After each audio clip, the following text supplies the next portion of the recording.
near and dear to my heart for a long time. I started out as an executive function coach. So I've been working with students for a long time, trying to get those zeros down. We all know that it starts with getting your homework in. And then, of course, you can move on to things like organization and study skills and things like that. But just getting your homework in for some of our kids is really, really tough. And then at one point, I moved to parent coaching. And I love parent coaching because I love working with parents who have those neurodiverse kids who just have questions, trying to figure out how to navigate life and how to help them their best way. So somewhere in the mix, we came out with Operation Zero Zeros. I've been working on this process for years and years, and I have countless parents doing this. In fact, all of my parents who have, of the students that I have are like, oh yeah, we've been there, done that. We don't have to go tonight. So none of them are here tonight. So, which is good.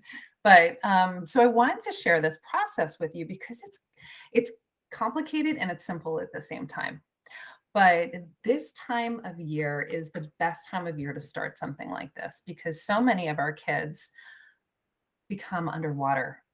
They start out really strong, especially our kiddos who have ADHD. They start really strong and they have the best of intentions. They want to really do well this year, and they start off great. And then, as is typical, they'll tend to kind of fizzle out, and then there'll be one missing assignment, and then there'll be another, and then all of a sudden there are 10. And that's usually when we get our calls. However, we thought tonight we could just start where we're pretty high. Most kids right now are doing pretty well. There's not a lot going on in school the first couple of weeks, and so the kids can be pretty successful. So if you start Operation Zero Zeros at a high note, it's a lot easier. So I was really excited that you guys showed up so early, and then we were able to do this workshop so early in the school year. So what Operation Zero Zeros is all about is finding time so that you and your student can connect, take a look at your grade portal, and really figure out what is in and what needs to still be done. Now, the first thing I'm going to encourage you to do is first you're going to make an appointment with your kiddo. I'm going to say, you know what, last year was kind of stressful. I don't know, a lot of people had a crazy year last year. Last year was pretty stressful. This year, let's start the year off right. And I'm going to tell you how I typically do this. And then of course, you're going to make it your own. If you have any questions at the end, we're going to try to leave time so that we can answer any questions. But what I typically do is encourage parents to do this on a Thursday evening. And I'm even going to back it up and say Thursday afternoon. So what we want to do is meet with our kids. We want to let them know that this is going to happen and that it's not here because, it's not like big brother's watching, but that you really want to help your kid. You're like, you know what? You had a hard time last year. Let's start the year off right in a really supportive place. So the first thing you're going to do is sit down next to your child. I recommend not taking the reins. I recommend having your student show you around their grade portal and things like that. Now, some kids are not going to want to do this. Some kids are going to kind of balk and really hate this. And that's probably because they've had a bad experience. They either know something is in that grade portal that you don't want them to see, or they've had some bad experiences where there's been some big reactions over some assignments. So the first thing you're going to want to do is change the energy of the situation. As you talk to your kiddo, you're going to say, the first thing you're going to do is look for things that they are doing right. So for example, you open up your English assignment, your English grade portal, and there could be 10 assignments, 7 of which are done and 3 of which are not done. Now, human nature makes us beeline it. We zero right in to those missing 3 assignments. And we send out alert, alert. We start getting really worried. Oh my God, I thought you did this. I saw you. You could get really worked up. But I'm going to really challenge you not to do that. I'm going to challenge you to notice all the things that they have done. Because if you negate those 7 assignments that they did do, then what's they're not going to let you into their grade portals. So you really want to start with what they're doing well. And even if there's a low assignment that that they worked hard on, you talk about that, like, wow, I know that test was really hard for you and you studied hard. That must have been really challenging. And you start just noticing what they're doing, and where you're proud of them. Another thing I want to bring some recognition to is, like, for when I meet with students, I try not to tell them how I feel about their grades. I start to ask them about how they feel about their grades. So I'll see like a mix of grades or whatever it might be, and I'll just say something like, so what do you think about these? So now they start thinking about what they feel about their grades. You're not giving them your judgment. So they might say something like, oh, this is good, or this is bad, or whatever it is, you just accept it. Okay, so that's how you feel about your grades. And then you can kind of problem solve from there, but we'll get into that later on. So you're going to eventually have to look at those assignments that didn't go so well, those zeros that you might find. So let's say you have those 3 zeros in the grade portal. That's when you get, instead of kind of pouncing, we want to get curious. So I see your plants worksheet is missing. What went on with that? So we have a really curious tone. We're not judgy.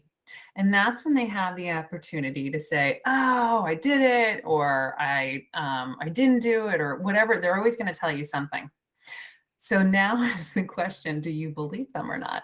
Because there are going to be kids who say, oh, I totally did that. So once again, you go, oh, that's great. Show me. And you just kind of lean in and you ask them to show you. So they might, so nowadays, most people are on Google Classroom. Some of you are on different platforms, but a lot of you are on Google Classroom. So just going to kind of use that as a way of explaining where all the assignments are. So kids can actually go into the Google Classroom and show you exactly that they submitted a worksheet. Now you might even say, oh, it's submit. Now some kids have been known, believe it or not, to submit work that actually isn't done. So you can have them, you can once again say, okay, great, I see you submitted that. Show me. And so they have to they show you from oh, and if you happen to have, can everybody just check, make sure that you're silent, because I think somebody has their microphone on. That would be great. So, so you want your kids to show you, but you want to do it in a really nice way so that they don't feel attacked. So let's just say they've shown you and you now have, they've shown you and they want to have, you want to figure out, well, what happened? There's a 0 in Aspen and they've shown you that they've submitted their work. Well, there's a spot in Google Classroom that you can leave a comment. And a lot of times kids will hand in work late and then the teacher won't know about it. So underneath where they've submitted their work, you want to have a place where it says, you want to have them leave a comment. And what that might look like is, hello, Mrs. So-and-so, I submitted my work. It's here. Thank you so much for accepting it. So at least something kind of nice that shows the teacher that you appreciate that they're accepting your work, because most likely it was probably late. So that's what you want to do if you do find the work. Now, sometimes you're not going to find the work. Sometimes your kid just did not do their homework. So then you want to ask, all right, so if you didn't do the homework, what's your plan? So now you're not telling them what to do. If you want to really ignite their executive functions, you're going to really ask them, well, what's your plan? How are you going to do that? And that's when they might have to say, oh, I have to get the worksheet, or I'm just going to have, I'm going to have to look on Google Classroom, or maybe they have to ask a friend. So those are kinds of things. How are you going to remember that? Hopefully they have an agenda and they can write it in their agenda. No, another thing I want you to think about is keeping a list of all the assignments that you've found. So that way you can be on the same page, making sure that you're keeping track of what they have and have not done. If it's a paper copy, what you want them to do is kind of look through all their paper. And as they're going through, you want to encourage them to organize as they go, because some of our friends are just not organized. So if you're looking through, you might as well organize at the same time. Something I would also recommend, this is like old school grade school stuff, but an old fashioned homework folder. So the homework folder has two sides, to do, and then there's going to be the done side. So all homework, when it's collected from the teachers, goes over here, and as soon as they're done, it goes over there. If you can get them to do this, all they have to keep track of when they go to school is that that side of the homework folder is empty, and that's going to be a godsend. If you have a student who still kind of forgets to hand in their homework, what you can simply do is grab sticky notes, and you can write, let's say, English A block, and put English A block on the front. Maybe you want math C block, and that's going to be the second one. So you want to put them in order with the sticky notes so that they can kind of, just as a trigger to remember, for them to remember. Okay, so now, I mean, there's so many scenarios of what can happen, which is why so many parents are lost. So let's talk about, if you didn't find it and you think you handed it in, what do? You have your kiddo, they think they handed it in, but there's no evidence.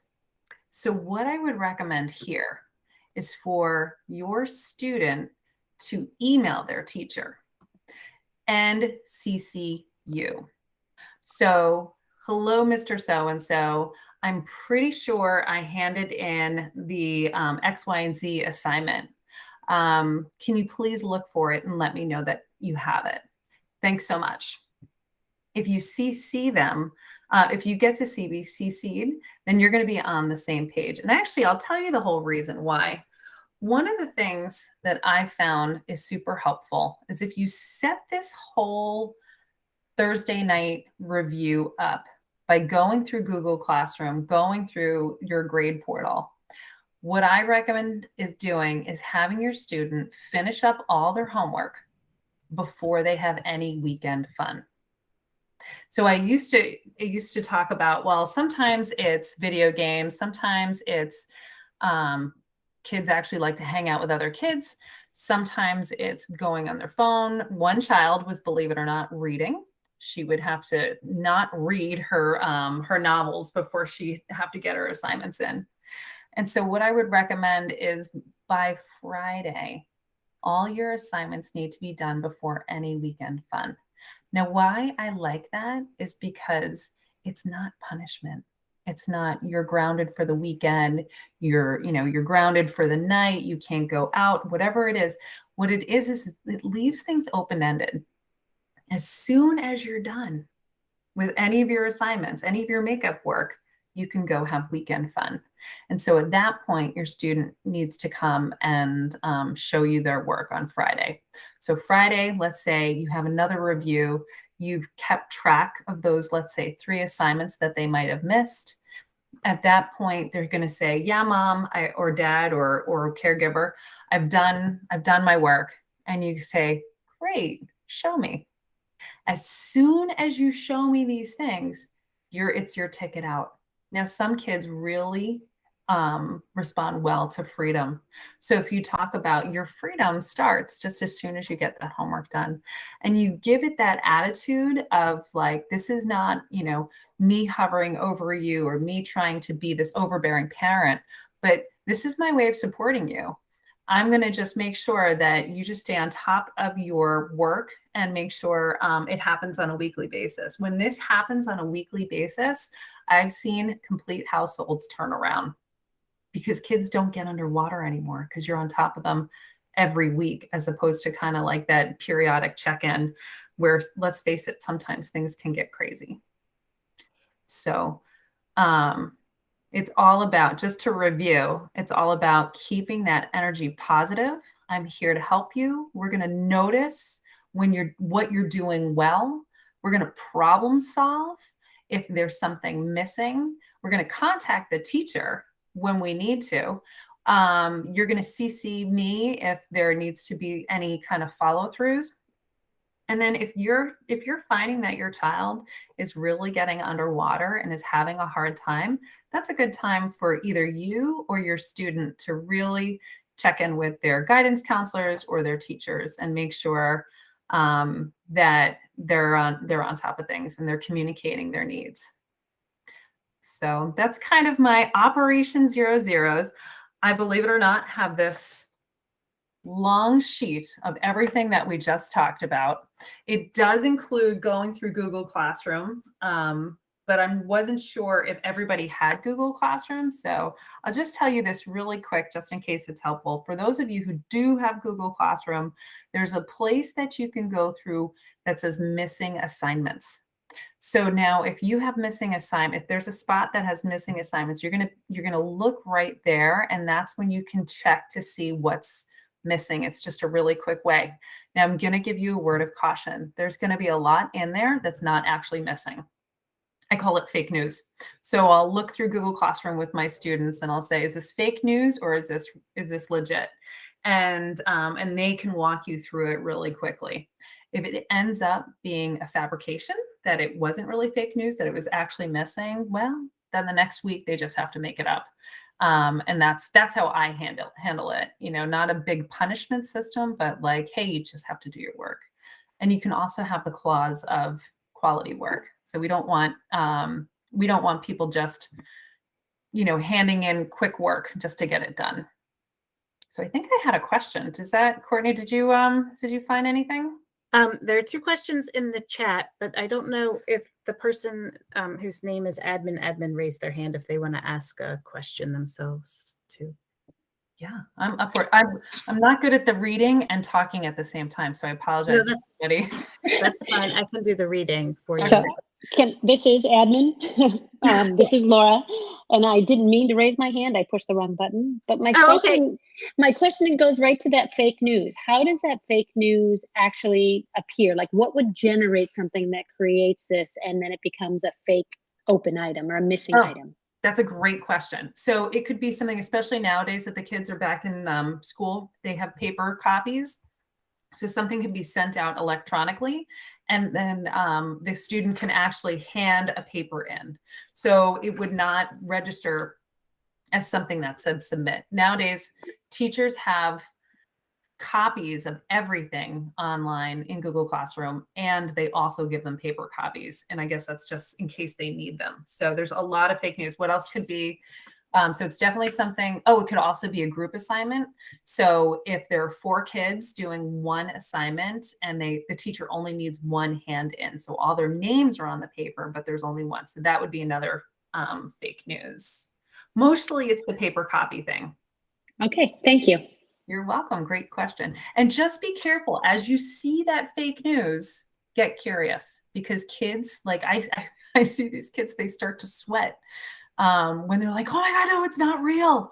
You know, so we want them not to fear these sessions, but to like look forward to them as, oh, they're going to help me, not like they're going to make me, you know, I'm going to feel bad because of that. So great question. Thank you. So there were 2 other questions. One is, why did you suggest a Thursday afternoon check-in as opposed to another day? Thank you for asking it. That's great. Okay, so Thursday afternoon is wonderful because let's say the student needs a paper copy.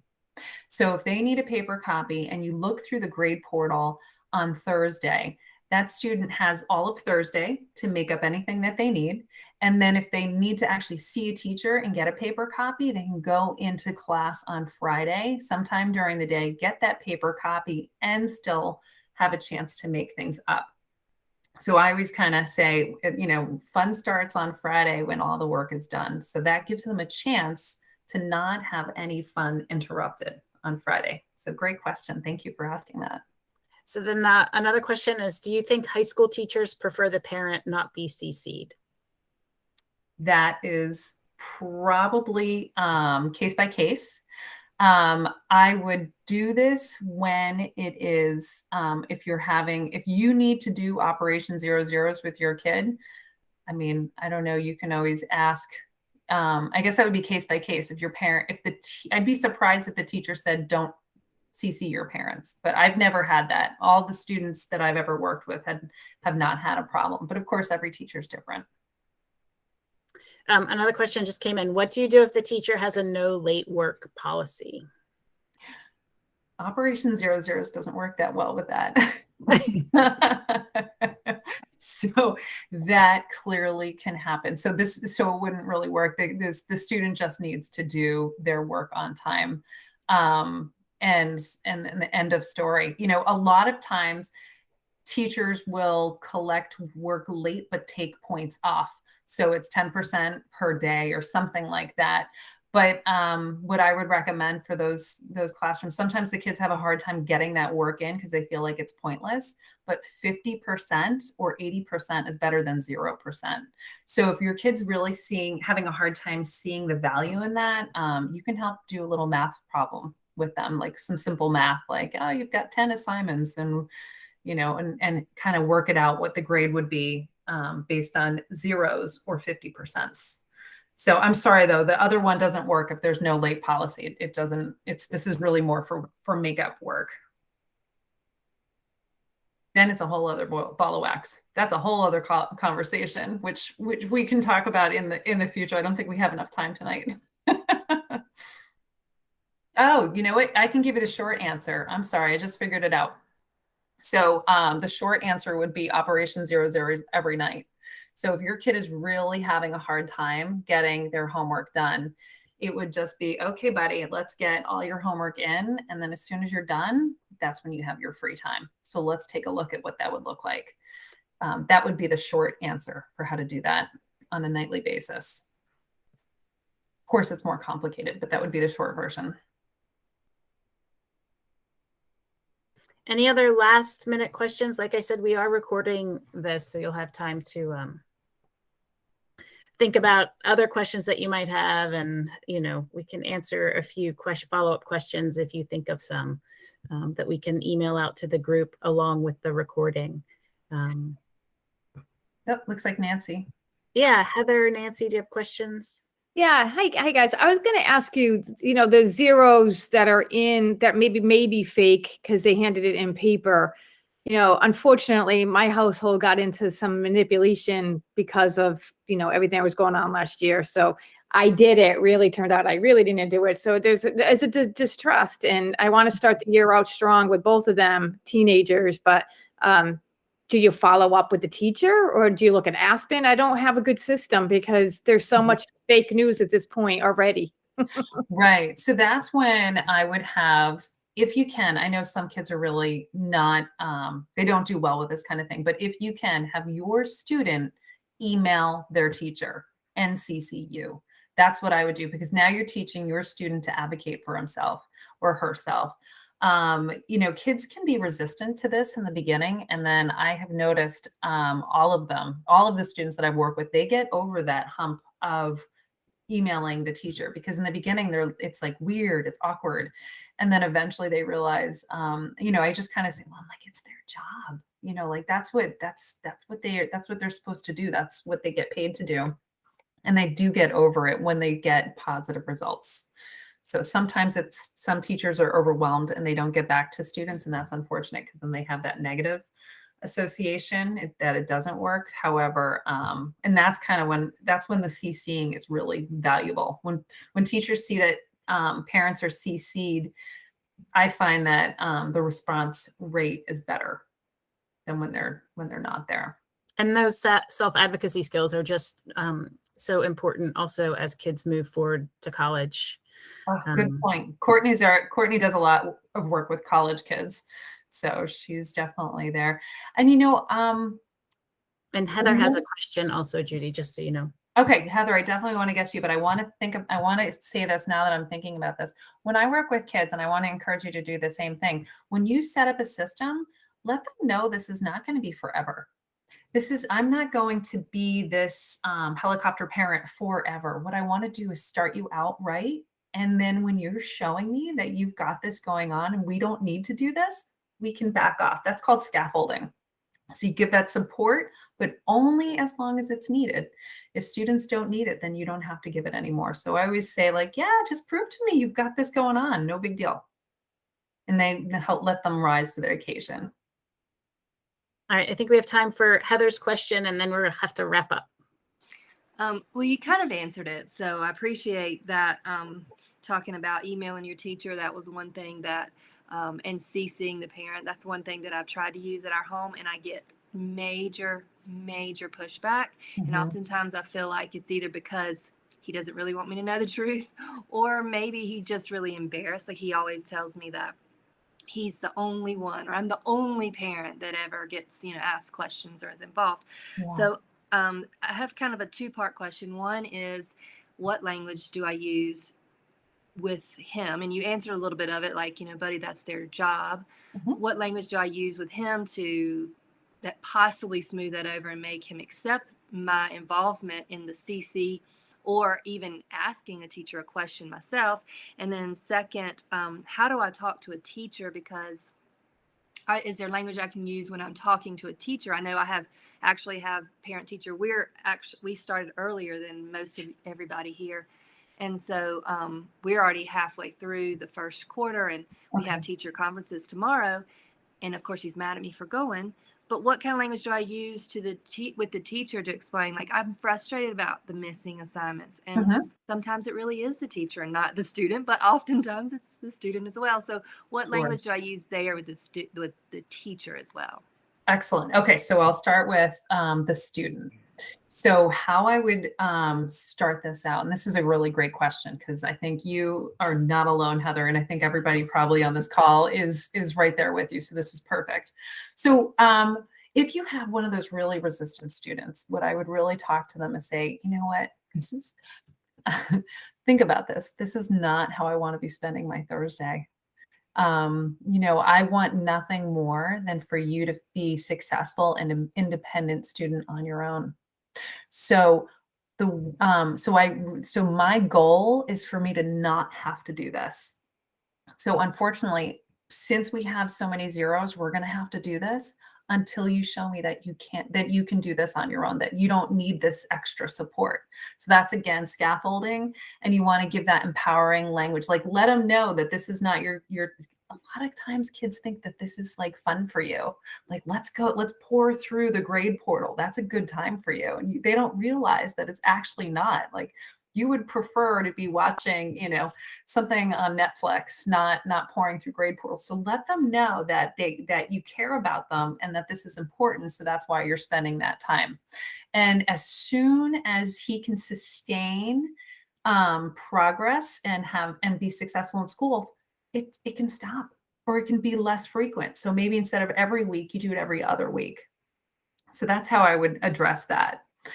And you can also accept feelings. This is super important. So what we want is for them not to have those feelings, because, you feel bad when they feel bad. But if you say, I'm really, I get it.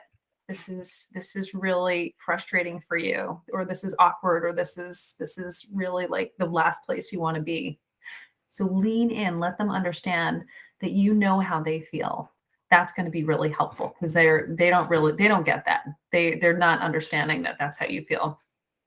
And then when you talk to his teacher, I would try to just partner an alliance with that teacher. You can say, you know what, I know you're working really hard and you probably have 600 students. So sometimes there's mistakes, and I get it. That totally happens. That we're all human. So let them know that you understand everybody makes mistakes. If there's something that you need to point out. But I would start an alliance. You know what? I'm really working hard with my son on helping him gain his independent skills, helping him get those zeros. And I'm just hoping that there's something that we can do so that you can help me help my son. And I don't know what that might be, but it could be something along the lines of like letting maybe you can email. Is your son in high school? I should ask that. He's in 8th grade. This one's in 8th grade. Yeah. Okay. So so that's kind of, that's kind of borderline. High school, we definitely want the kids to be more independent. Of course, if we have, neurodiverse kiddos, we might have to be more active, but you want to have that just right amount of support. If you have to talk to the teacher specifically, they might become a partner. I've seen teachers who will have a document, a Google Doc, where like, these are the real assignments that this kid has to get in, and everything else is fake news. So that might be something. If there's a lot and you really need a lot of support, a lot of teachers will do something like that. And then that way it can be a live document and taken, as soon as assignment is in, it can be taken out. So most teachers, if you approach them and let them know that you get how hard their job is and you appreciate them, and then also you need some help, they're gonna be right there for you. Fingers crossed. Thank you. You're welcome. So You're fighting a good fight, Heather. It's not easy. But thank you all for joining us. Thank you, Judi, for great tips. And if you all have any other questions, feel free to email me. You should have my email on that, in the invite confirmation email.